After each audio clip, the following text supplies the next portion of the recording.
balik lagi di Kesadaras. Kali ini kita bintang tamunya beda ya. Ya, di sini ada Tara. Boleh perkenalkan dulu? Halo, aku Lintang dari mahasiswa Magister Pendidikan Bahasa Indonesia yang sekarang sedang menjadi student staff khususnya di bagian Humas Universitas Sanata Dharma. Wow, kan Mbak Lintang nih ya. Siapa sih yang nggak kenal sama Mbak Lintang? Orang yang selalu membuat konten-konten yang ada di Humas Sanata Dharma ya. Sanata Dharma. Oke, Mbak Lintang, boleh nggak sih Mbak Lintang menceritakan pengalaman perkuliahannya sewaktu masih kuliah nih ya, kan kerja nih, terus kata-katanya, rumor-rumornya Mbak Lintang tuh S2 sekarang. OMG. Oke, ini yang mau yang S2 atau S1-nya nih? S1 dulu nggak sih? S1-nya dulu ya. Oke. S1-nya aku juga ngambil di Pendidikan Bahasa dan Sastra Indonesia Universitas Sanata Dharma. Di Pendidikan Bahasa dan Sastra Indonesia Universitas Sanata Dharma itu banyak banget kegiatan yang bisa diambil sama mahasiswa, dari UKP, dari prodi, dari kegiatan-kegiatan kepanitiaan. Terakhir kepanitiaan yang aku ikuti itu Dies Natalis PBSI. Kamu juga bagian dari Dies Natalis kan? Kayaknya kita sama nggak sih? Iya, Ya, satu divisi lagi. Baksos gak sih? Ya, Oke, berarti kan Mbak kan terakhir di Disnatalis ya. Terus ada nggak sih Mbak pengalaman seru di panitia-panitiaan itu? Seru banget ketemu kamu. Ya, Ya, oh itu my jadi God, salah oh my God, satu oh my jadi God. keseruan.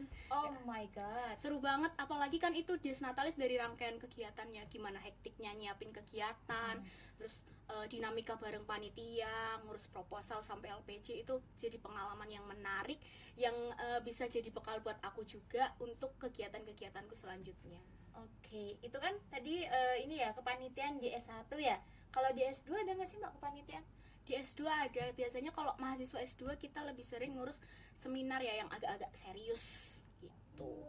Karena aku baru maba juga mungkin belum banyak ya kegiatan yang bisa aku ikuti. Oke, terus Mbak kalau boleh tahu kan tadi udah kesepil sedikit nih, Mbak tuh bekerja sebagai student staff Humas Sanata Dharma. Nah itu tuh apa sih yang membuat Mbak tertarik untuk masuk di bekerja gitu loh, bekerja di Humas seperti itu? Yang pertama itu sebenarnya aku iseng-iseng doang. Wah, Iseng-iseng berhadiah, dan ternyata aku tertarik, dan banyak pengalaman yang bisa aku dapetin di sana. Aku banyak belajar banyak hal yang tentunya sebelumnya aku nggak pernah belajar itu. Aku belajar buat kenal orang-orang baru, belajar buat dinamika bareng, menyelesaikan permasalahan. Terus kalau di Humas khususnya kan bikin-bikin konten yang terkait sama PMB gitu-gitu. Terus di Humas juga aku sempat ikut expo di salah satu kota di Indonesia. Di mana tuh kalau boleh tahu Mbak? Spill dikit, di Lampung. Wow, sampai ke Lampung, asik. Terus Mbak ada nggak sih hal yang menarik, terus hal yang bikin Mbak yakin untuk bekerja di student staff Humas tuh apa? Hal yang menarik itu awalnya kalau ngelihat student staff Humas, kayaknya asik, mereka bakal jalan-jalan ke luar daerah, ke luar pulau gitu, dibayarin kampus lagi, siapa sih yang nggak mau itu. Tapi ternyata aku lebih milih ke media karena kayaknya di media lebih asik karena banyak temennya. Terus aku bisa explore banyak hal, cari-cari konten yang sekiranya bisa bikin Sanata Dharma lebih banyak dikenal sama orang. Oke, berarti kalau misalkan masuk student staff tuh pemikirannya bisa jalan-jalan ya waktu itu ya Mbak ya? Jalan-jalan Gratis dibayarin kampus. Wah, pengen sih aku. Terus Mbak, aku mau nanya, sebelum Mbak masuk kan itu pasti adanya proses Mbak masuk itu bagaimana? Bisa Mbak jelaskan nggak? Kalau prosesnya kita pantengin Instagram Universitas Sanata Dharma. Di situ mereka kalau ada oprek, mereka nge-share pamflet opreknya, ikut opreknya. Terus nanti ada seleksi dari kepala bironya, nanti ada wawancara gitu. Terus kalau misalkan masuk gitu, apakah harus mahasiswa semester akhir atau bagaimana Mbak? Ada ketentuannya, biasanya mulai dari semester 6 kalau nggak salah. Semester 6. Oke, berarti teman-teman semuanya di sini kalau mau masuk ke Humas bisa ya di semester 6 gitu ya Mbak ya? Semester 6. Dipantengin IG-nya. Apa Mbak? IG-nya? IG-nya USD_official. Di sini. Tara. Oke. Nah, selanjutnya Mbak, aku mau nanya, ada nggak sih Mbak kendala di saat Mbak bekerja itu? Kendalanya itu mikir konten ya, karena itu tugas pokok, tugas utama, terus harus mikir kontennya. Untuk konten minggu ini mau masukin apa aja nih, itu yang jadi kendala sih. Terus nyari talentnya untuk konten, jadi harus punya banyak kenalan buat bisa dihubungi minta tolong jadi talent untuk konten ini gitu. Itu kendala yang paling berat buat aku sih. Oh, berarti segala sesuatunya seperti kayak talent itu ini Mbak ya, menghandle tuh Mbak Ya, gitu. Oh. bantu teman-teman yang lain. Oke, terus waktu itu kan Mbak kan masih S1 waktu bekerja ya. Terus cara Mbak membagi waktunya tuh bagaimana? Antara kuliah, terus skripsian sih waktu itu. Skripsian. Terus habis itu student staff megangnya gimana itu? Kebetulan aku punya teman-teman yang bondingnya bagus banget. Jadi kalau pas aku lagi ada jadwal buat bimbingan skripsi, aku bisa minta tolong temanku buat gantiin tugasku dulu. Jadi nanti selesai bimbingan, kelar bimbingan, langsung ke humas lagi.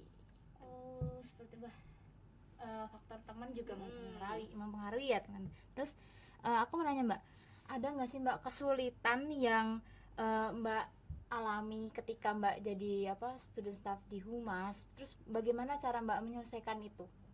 Kalau jadi student staff di humas, mungkin karena aku kebetulan aku dipercaya jadi koordinator student staff. Jadi aku harus membagi waktu ke teman-temanku kayak tugas, buat yang tugas jadwal hari ini siapa, pembagian jadwal antar teman gitu, biar adil, biar nggak si A tugasnya banyak banget nih, nanti si B minggu ini ternyata nggak tugas. Itu salah satu kendala yang aku harus bisa atasi sih. Terus karena waktu itu aku masih S1, aku masih ada jadwal perkuliahan, aku masih ada skripsian, itu aku harus bagi waktu ke sana juga. Kapan aku harus kuliah, aku izin dulu dari humas, terus aku nanti balik lagi. Terus kalau ada jadwal bimbingan, aku harus bimbingan dulu, yang di humas ditinggal, nanti aku minta tolong temanku buat ngerjain dulu gitu. Oke, seperti itu. Oh ya Mbak, mau membahas tentang humas nih. Terus aku tuh penasaran, kayaknya teman-teman di sini juga pada penasaran. Base campnya humas tuh di mana sih Mbak? Base campnya humas kalau mau tahu itu ada di gedung pusat. Gedung pusat, kalian masuk gedung pusat, terus lihat di sebelah kanan. Di sebelah kanan itu ada tulisan, ada pintu ya, pintu itu tulisannya sekretariat humas. Oh, itu di situ. Di sebelah kanannya BAA. Oke, tuh bagi teman-teman yang mau ngelihat Mbak Lintang, ngelihat teman-temannya, terus melihat cara kerja Mbak Lintang, bisa datang ke situ. Tapi ya jangan mengganggu ya teman-teman ya, ntar takutnya datang malah Mbak Lintang mau foto dong gitu kan. Terus oke Mbak, aku mau nanya lagi, selama Mbak Lintang kerja ya di student staff humas, itu tuh berpengaruh nggak Mbak sama pembelajaran Mbak ketika masih S1? Pengaruhnya di aku secara pribadi ya, internal. Jadi gimana cara aku membagi waktu, gimana lingkungan pertemananku juga mempengaruhi aku untuk internal secara pribadi ya, untuk di aku sendiri. Kalau untuk S1-nya itu jadi aku lebih banyak temen, terus lebih tahu gimana karena banyak temen itu akan aku tahu ya cara bertukar pikiran yang baik gimana, terus dinamika sama teman-teman yang lain gimana, manage waktu sih yang paling penting. Aku belajar manage waktu. Oke, terus Mbak, teman-teman Mbak waktu di semester di ini S1 itu tuh apakah teman-teman Mbak tuh mendukung atau kayak ih Lintang masuk malah kerja atau bagaimana? Kebetulan aku punya teman-teman yang suportif ya. Wow. Teman-temanku baik-baik banget. Jadi talent yang tadi aku bilang, kalau emang aku lagi bingung cari talent, aku kasih makan aja tuh teman-temanku. Wah, aku minta tolong teman-temanku buat jadi talentnya. Mungkin beberapa dari anak-anak PBSI yang udah yang jadi temanku yang udah jadi talent itu juga ada beberapa. Oh, seperti itu ternyata. Terus kalau di S2 ini apakah sama? Teman-temannya Mbak dijadiin makanan gitu? Karena baru maba. Karena baru maba dan belum terlalu banyak kenal sama teman-temannya, ya beberapa udah ada. Oh, beberapa ya yang udah ada jadi korban ya, gitu bisa ya. Bisa dilihat ada kontennya Magister Pendidikan Bahasa Indonesia di USD Official, itu salah satunya cutting dari MPBSI yang jadi korban. Oke. Seru ya jadi korbannya Mbak Lintang. Masuk Instagram, di muka kita terpampang di mana-mana gitu kan. Terus Mbak, aku mau nanya lagi, ada nggak sih Mbak momen yang paling berkesan selama Mbak tuh berkuliah dan juga jadi student staff humas? Dari student staff humas ya, momen yang paling berkesan itu aku jadi kalau nggak di student staff aku nggak bisa yang namanya ngambil videonya Romo Rektor nih untuk ucapan, misal ucapan selamat Natal yang mendekati ini, ucapan selamat Natal, ucapan Dies Natalis, ucapan Paskah gitu. Itu nggak bisa aku dapetin kalau aku nggak ada di Humas Universitas Sanata Dharma. Jadi pengalaman berkesan selama aku di Humas. Oke. Berarti kan Mbak, kalau humas tuh nggak hanya, kan kita punya kampus banyak nih Mbak. Berarti nggak hanya di kampus 1-2 ya Mbak. Nah, berarti Mbak bisa ke mana-mana, keliling-keliling. Iya, salah satunya kan kampus tour. Ya. Gitu, kampus tour kalau kemarin terbaru itu ada kampus tour di kampus 4 Kentungan. Ya. Nah, itu kita juga ke sana ngambil footage, terus butuh talent dari sana, kita ngubungin mahasiswa yang kebetulan kuliah di kampus 4, itu jadi talent buat mandu kampus tournya. Oke, berarti seru ya Mbak ya sebenarnya. Seru banget. Terus kalau misalkan Mbak ya, ini kan S2. Terus di satu sisi Mbak juga megang ini kan student staff ini. Terus Mbak tuh pernah nggak sih kayak ngerasa capek gitu? Harus kuliah, terus juga harus kerja, terus harus mikir, apalagi Mbak megangnya kan di media ya, harus mikirin kontennya. Ngerasa pernah ada rasa capek nggak sih Mbak? Kalau capek pasti ada, tapi karena kembali lagi teman-temanku itu baik-baik banget, jadi kayak kalaupun aku ngerasa capek itu tuh mereka selalu bantuin.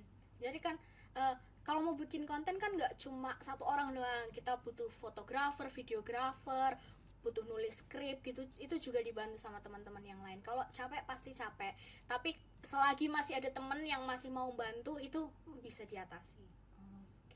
Terus Mbak punya ini nggak kayak sesuatu yang Mbak memotivasi lah gitu, motivasi buat kita kayak mau lanjut kayak kerja seperti Mbak gitu, ada gak kira-kira?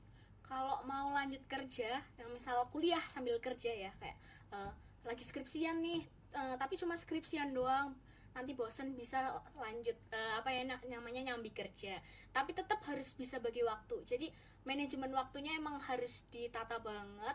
Kalau misal hari ini bimbingan, kalau emang lagi bingung banget mau revisian, mungkin nyambi kerja gitu bisa nanti, tapi tetap harus kayak misal ngorbanin waktu malamnya atau besoknya buat ngerjain skripsi lagi. Jadi jangan lupain tugas utamanya hanya cuma karena kayak aku jadi student staff nih, tapi pekerjaan utamaku, kuliahku, skripsiku jadi terbengkalai, nggak kerjain gitu. Oke. Waktu Mbak jadi student staff humas, itu kira-kira orang tua Mbak itu mengetahuinya apa bagaimana, dan tanggapan mereka ketika Mbak kerja sambil kuliah tuh bagaimana? Apakah mereka mendukung atau ya kok kamu malah kerja sih gitu? Jujur aku daftar student staff humas, aku nggak bilang sama orang tua aku. Nggak bilang sama ibu bapakku, tapi akhirnya setelah beberapa waktu, karena aku kok jarang pulang ya, mungkin bapak ibuku tanya-tanya, akhirnya ya udah aku bilang kalau aku udah aku lagi di humas, mungkin akan mengurangi waktu, intensitas waktu untuk pulang. Akhirnya ya tahu, terus ya udah biasa aja. Terus mungkin itu jadi salah satu motivasi Mbak Lintang nggak sih untuk melanjut S2, atau pas Mbak Lintang mau emang udah dari hati gitu, aku mau lanjut S2 atau gimana? Awal kuliah sih nggak ada niatan buat lanjut S2 ya, tapi setelah lulus diskusi sama orang tua, akhirnya emang memutuskan untuk lanjut S2. Karena kebetulan S2 Sanata Dharma juga udah unggul, jadi memanfaatkan momen itu juga untuk lanjut S2. Memanfaatkan momen. Ya teman-teman, barangkali ada yang mau, yang masih yang menonton ini semua masih S1, barangkali mau ini lihat lagi apa masuk ke Sadar yang S2 ya, bisa ntar ketemu Mbak Lintang, ntar di handle ada backingannya. Terus mungkin ada satu pertanyaan lagi ya Mbak, ini penutup mungkin ya, berikan 2 tips yang ampuh untuk mahasiswa yang niatnya mau kerja sambil kuliah. Tips ampuh untuk mahasiswa yang mau kerja nyambi kuliah. Yes. Yang satu tadi kan udah manajemen waktu. Yang kedua, jangan lupa sama tanggung jawab utama. Kalau kalian di Jogja, misal yang rantau di Jogja itu tujuannya buat kuliah, fokusin ke kuliahnya. Yang pekerjaan itu sebenarnya bukan fokus utama. Jadi bisa buat selingan atau kalau bosen gitu aja. Coba jangan lupain tujuan utama kalian itu buat kuliah. Oke, yang pertama berarti 2 tips. Yang pertama adalah manajemen waktu. Yang kedua adalah Jangan lupain tujuan utama kalian. Oke, seperti itu. Mungkin kayaknya cukup ya podcast kita hari ini mengenai student staff salah satu student staff di Humas Sanata Dharma, yaitu Mbak Lintang. Mbak Lintang, terima kasih banyak sudah mau datang bercerita kepada kami mengenai pengalamannya di student staff, terus informasi-informasinya. Semoga cerita-cerita ini bisa membuat adik-adik tingkat gitu. Oh ya, aku pengen kerja deh, aku pengen mengabdikan diriku di Sanata Dharma gitu kan. Terus mungkin itu aja dari kami. Terima kasih banyak Mbak Lintang sudah hadir. Terima kasih juga sudah diberikan ruang. Oke, barangkali nanti di lain kesempatan kita masih bisa ngobrol panjang mengenai hal-hal yang ada di Sanata Dharma. Sekali lagi terima kasih Mbak Lintang. Terima kasih.